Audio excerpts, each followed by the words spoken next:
2019 সালের 23 November emerging teams Asia কাপের ফাইনালে মুখোমুখি বাংলাদেশ এবং পাকিস্তান। খেলাটা হয়েছিল মিরপুরে। প্রথমে ব্যাট করে পাকিস্তান করেছিল 301 রান, জবাব দিতে গিয়ে বাংলাদেশ অল আউট হয় 224 রানে এবং বাংলাদেশ হেরেছিল 77 রানের ব্যবধানে।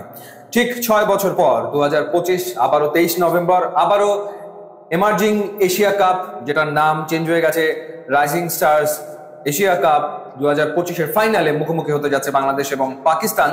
এবং খেলাটা হবে দোহাতে, ঠিক রাত 8:30টায় খেলাটা শুরু হবে। এবং এবার কি আকবর আলীর নেতৃত্বে বাংলাদেশ ট্রফি জিতবে কিনা? 2019-এ বাংলাদেশ দলকে নেতৃত্ব দিয়েছিলেন নাজমুল হোসেন শান্ত, সেই দলে ছিলেন সৌম্য সরকার, সেই দলে খেলেছেন আফিফ হোসেন ধ্রুবক, সেই দলে খেলেছেন হাসান মাহমুদ। ইনফ্যাক্ট এবারের টিমে থাকা মাহিদুল ইসলাম অঙ্কন এবং ইয়াসির রাব্বি 2019-এও কিন্তু বাংলাদেশ টিমে ছিলেন, সেবার তারা পাকিস্তানকে হারাতে পারেননি। দেখার ব্যাপার এবার তারা পাকিস্তানকে হারাতে পারে কিনা। পাকিস্তান আনবিটেন এই টুর্নামেন্টে, এখন পর্যন্ত কোনো ম্যাচ হারেনি। তারা হারিয়েছে শ্রীলঙ্কা, আরব আমিরাত, ইন্ডিয়া, ওমানকে। সেমিফাইনালে শ্রীলঙ্কার বিপক্ষে একটা ক্লোজ ম্যাচ তারা জিতে ফাইনালে এসছে।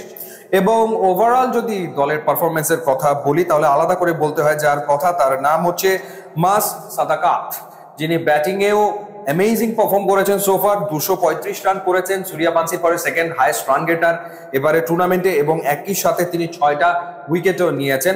বা লেফট আর্ম স্পিনার, তিনি অলরাউন্ড নৈপুণ্য তিনি দেখিয়েছেন এবং মূলত পাকিস্তানের ব্যাটিংটা তিনি একাই ক্যারি করেছেন থ্রু আউট দ্য টুর্নামেন্ট। তিনি ওমানের বিপক্ষে 96 রানে অপরাজিত ছিলেন, এরপর ইন্ডিয়ার বিপক্ষে 79 রান করে অপরাজিত, আরব আমিরাতের বিপক্ষে 37 রান করে অপরাজিত। ফাইনালি তিনি আউট হয়েছেন সেমিফাইনালে শ্রীলঙ্কার বিপক্ষে 23 রান করে। মজার ব্যাপার 235 রান তিনি করেছেন, আর পাকিস্তানের পক্ষে সেকেন্ড হাইয়েস্ট রান করেছেন গাজী ঘড়ি, যিনি করেছেন মাত্র 55 রান। তো পক্ষান্তরে বাংলাদেশের ব্যাটিং ডিপার্টমেন্টকে লিড করছেন হাবিবুর রহমান সোহান, যিনি এখন পর্যন্ত রান করেছেন 202 এবং হাইয়েস্ট রান গেটারদের তালিকাতে 3-এ রয়েছেন বাংলাদেশের এই ড্যাশিং ওপেনার। এরপর দ্বিতীয় অবস্থানে রয়েছেন ক্যাপ্টেন আকবর, যার ব্যাট থেকে 75 রান এসেছেন, এবং জিসান আলম শুরু তো ভালো করছেন, এখন পর্যন্ত টুর্নামেন্টে 73 রান করেছেন, বাট বড় ইনিংস খেলতে পারেননি। আর বোলিং ডিপার্টমেন্টের কথা বললে সুফিয়ান মুকিম 7 উইকেট নিয়েছেন, পাকিস্তানের এই বাহাতি স্পিনার, এবং সাদ মাসুদ, যিনি লেগ ব্রেক বোলার, তিনিও 7 উইকেট নিয়েছেন। অর্থাৎ ফাইনালে আসলে পাকিস্তানের স্পিন মোকাবেলা করতে হবে বাংলাদেশি ব্যাটারদের, কারণ তাদের সবচেয়ে সফল 3জন বোলার, 3জনই আসলে স্পিনার। পাশাপাশি তাদের যে ফাস্ট বোলার রয়েছেন শাহিদ আজিম, তিনি 5 উইকেট সোফা নিয়েছেন। আর বাংলাদেশের দিক থেকে Ripon Mondal highest wicket taker, 8 wicket নিয়েছেন। ইন্ডিয়ার বিপক্ষে যা করেছেন সেটা তো এক কথায় অসাধারণ ছিল, ওরকম পারফরমেন্স তার কাছ থেকে বাংলাদেশ টিম আবারও চাইবে। এছাড়া রকিবুল হাসান বাহাতি স্পিনার, তিনি নিয়েছেন 6 উইকেট। 4টা করে উইকেট নিয়েছেন মেহরাব আন্ডার-19-এর প্লেয়ার সাকলায়েন, যিনি দুর্দান্ত পারফর্ম করেছেন, খুবই ইকোনমিক্যাল।